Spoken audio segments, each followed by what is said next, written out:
Right, hello. Sorry for the delay in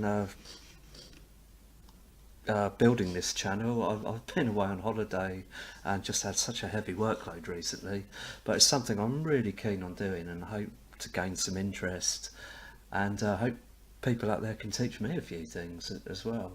So I just thought before I get into a set of probably 15 plus tutorials going through a complete architectural plan set for from an architect's perspective, I would just do something very simple just to sort of maintain your interest before we go into the really mundane stuff. So here we go. I'm going to open the software as it comes out of the box and open a plain plan set.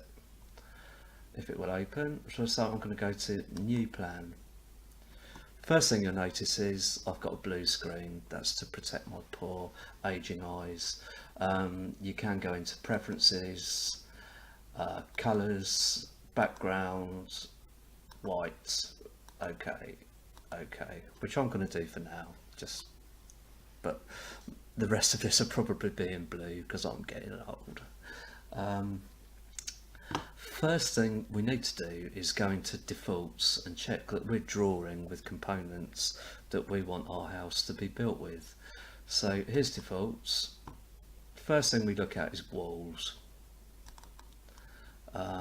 Exterior wall. That's the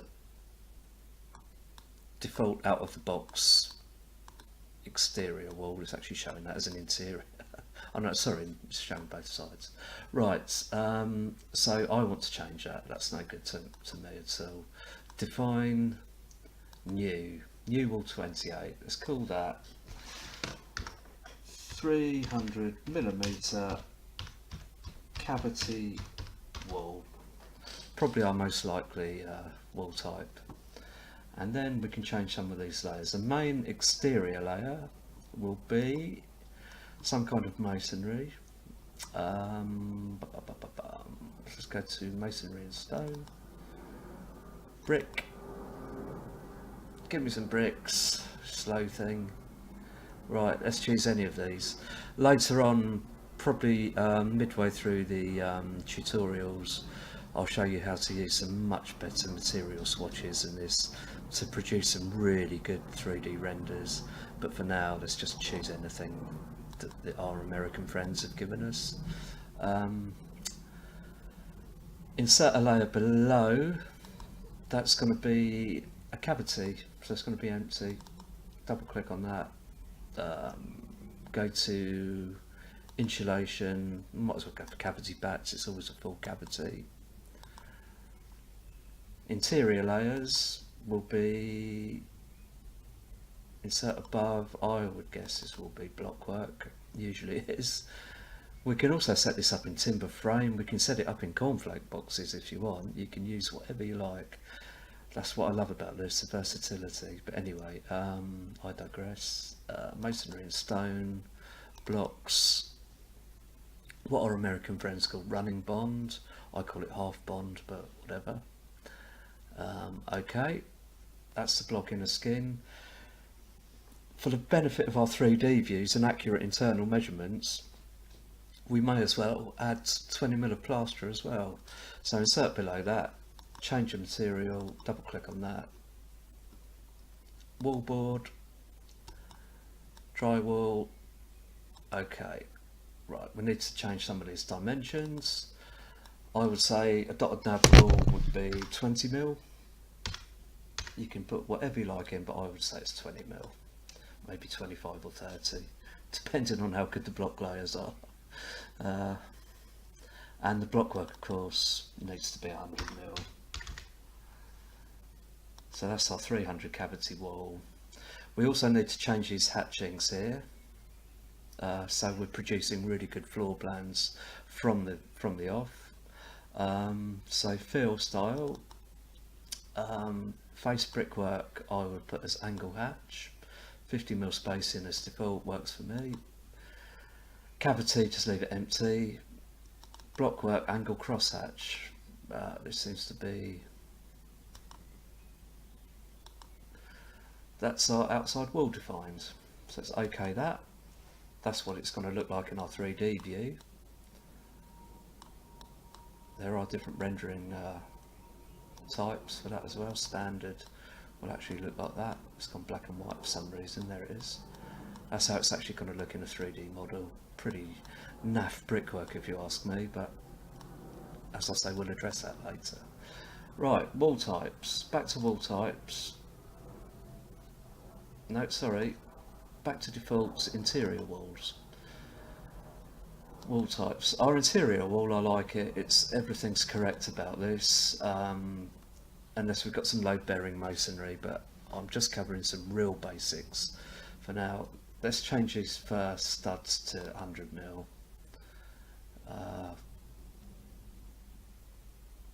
Fur framing for starters, not 16" on centre, because that'll give us an opportunity to adjust to 400mm later.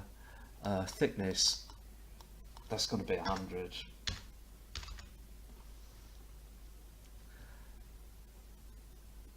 And we've got 13mm of plasterboard each side. I don't know why that is. Our American friends must have added a mil, but ours is generally 12. I'm going to change that colour to grey because there's no need in printing basic plan sets in colour. Maybe later on with colour coded keys, etc. It's a good idea, but that's our default walls done. Right, next we're going to look at room. If I can find a blooming thing. Roof. God. Floors and rooms. Current floor. I would like to work with a 2.4 finish ceiling because that seems to be the norm. So that's set that. Ceiling structure next. Most existing ceiling structures with nothing above them, i.e. a bungalow, are 100mm. Obviously things are getting bigger and bigger now for imposed loads, etc, etc, but I'm really staying basic at the moment. So that's a ceiling. Ceiling finish. What should we use for our ceiling finish? 8mm's a bit thin. Don't need 2 layers either, so delete that. Could put a vapor layer in if you want to, but it'll stay basic. 12mm plasterboard. That is plasterboard. Wallboard, plasterboard. There you go. Done. That's our ceiling. So we've got a room height, we've got a ceiling. Floor finish can be a bit more complicated. We've got a wooden floor there, so I'm going to, which is that. I'll leave that for now, so no need to change that. Floor structure needs to be changed. So I'm going to delete everything here and start again. Right, insert our top layer. In fact, how many layers have we got? We've got 3 layers, haven't we? We've got screed, we've got insulation, and then we've got either bison or concrete solid slab. So that's 3 layers. Layer number 1, 75mm. 75mm screed. We need to define that as something that looks like a screed. Concrete will do. Smooth concrete, as close as we're going to get. Layer number 2 is going to be insulation bats, and it's also going to be 75. Layer number 3 is generally minimum 150. Seems to be getting bigger and bigger now. 150, and that will be, I'm going to call it concrete for now. I'll show you how to do block and beam floor later on. That's going to be about tutorial 10, I would say. So concrete, where are you? Smooth. Let's just make it a different colour, but that's what we're looking at. So our floor consists of concrete, insulation and screed. That's pretty normal in my world. And then floor finish is going to be a floating timber floor. That's irrelevant at this stage. Right, a couple more defaults to set. The roof, need to have a quick look at the roof. To auto build roofs, and we're going to go into some much more advanced roofing than this, but this is good fun. We're going to put it at standard 45 degrees, auto rebuild roofs. We really don't want 760mm eaves, so I'm just going to put those at 200. Any gable eaves I'm going to put at 100 for now. Put them at whatever you like. We'll review the bird's mouth cut as we go. I'll show you why as we go. Everything else I'm going to leave for now. Structure. I want 50mm rafter. And it's defaulted at 125. We're going to keep that for now. Don't worry about any of this. This is real basic stuff. We're going to fine tune all this over a lot of tutorials for anyone that's interested. So auto build roof framing coming useful slightly later on down the line. And I think we're ready to build something. Frame. Let's just have a quick look at framing tabs. Wall, not worried about because that's masonry. Beams, posts, roofs, trusses. First floor ceiling structure, we want at 400 sensors. They're actually defaulting at 125, but again, we can go through all of that at a later date. Don't know why it's given us a subfloor because we're working in concrete, but anyway, who cares? Let's build something really basic just to show you. This will give you plans that are perfectly good enough for planning applications, and we can also take these to the next level and build some pretty stunning building regulations plans and a pretty stunning B.I.M model, which I may give you a quick demo of one I've already got prepared a little bit later on, but let's just get this done first. Right, so I'm going to build some walls. Click on the wall icon. That is for outside external walls. Work left to right. This keeps the outside on the outside and the inside on the inside. If you do make a mistake, there is a way to rectify it, so it doesn't really matter, but it's a good habit to be into. There's your cavity wall. Blow that up, you can see it. Probably made that a bit long. Something like that. Left to right. We're going to give this a little bit of shape, just to show you what the roof tools can do at their most basic level. This is random. I can't stress that enough. This is random. Absolutely random. We set our interior walls in the default, so let's stick a couple of them in just for fun. So let's have a lobby.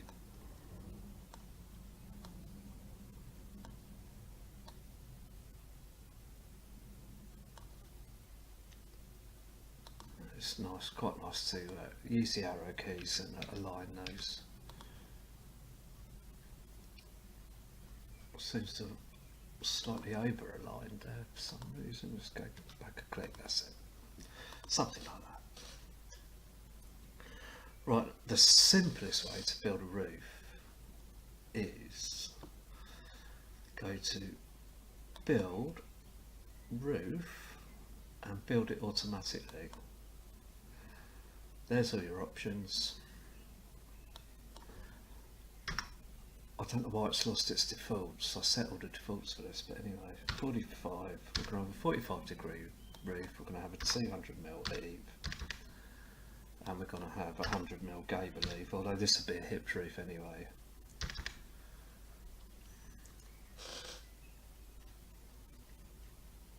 Build roof planes. Okay, there's your roof. There it is. And just to show you what we're looking at here, I'll go into 3D, and that's what we've built so far. there's our slab detail. Now there is a way to get rid of that as well, for more realistic elevations. Structure, go through floor below, I think it is. That's it. Get rid of that. So there's all sorts of options in this software. But I just really wanted to grab your interest, see if I can get you to actually enjoy the tutorials, because I think this software could be a market leader, especially with the money that Revit are charging at the moment, and the fact you never actually get to own it. This one has got a fantastic rent to buy scheme going. I think it's about £170 a month over 18 months, and then it's yours, and then the upgrades just cost the cost of the upgrades. And until 3 months ago I was using version 4, and even that's really good, so you don't need to upgrade every 5 minutes. Let's just go through that, go through floor below again, just to, there it is. Anyway, set of doors. Anyone want a set of doors? This is where I need to try and ask them to de-Americanise this, which is why I'm trying to develop some English interest, partly. Casing. Oh, it cannot put a frame in the outer skin without the doors opening outwards, which drives me nuts. General, we'll just go for a slab, or glass panel. Let's go for a glass panel door. If we open those long enough, there'll be double doors. There's other ways to do that as well. To make them central, click this icon down here, central, and there is a half decent plan for a bungalow. Obviously it's had absolutely no design whatsoever, it's just a quick guide, a couple of walls. You want to put some doors in there? Well, let's have a door, nice central door there, nice door going in there, door over there. A window? Anyone want a window? Window, window, window, window. And there it is. I've got some much more favourable ways of working with this. One example I'll show you is, you can see that is the baseline of the roof, and in my world that should be on the inner skin of the blockwork. How many minutes? I've got 3 minutes left, so I'm just going to show you very quickly. I don't use these automatic roof tools. I actually build roof planes like this. Build roof plane. I put my baseline where it should be on a real world, like that. And this is not going to join very well because all the levels are different, but it's just give you an idea of where we're going to be going with the more advanced tutorials. To join them together, hit the T button and then click on that one. Join it together, click on that, hit the T button and join on that, and then just drag that up to the ridge. You'll probably find some quite disjointed soffits now because yeah, it's so obviously those levels and heights need to be uniform all the way around. But this is just a really quick idea of what this software can do. And then of course you're going to want to generate elevations. There's an elevation. I actually like to work in more CAD orientated drawings for elevation, so we go CAD detail from view, and there's an elevation. Obviously we'd set the default so all this rubbish isn't in the ridges, etc. But this CAD view is also editable by line now. It's now a CAD drawing. You can send these as DWGs to any other software on the planet, pretty much, including Revit. There's a basic introduction. I hope this has stolen your interest enough to really work with me through the tutorials, and I hope that anybody that uses this software will come to me and tell me I'm doing it wrong.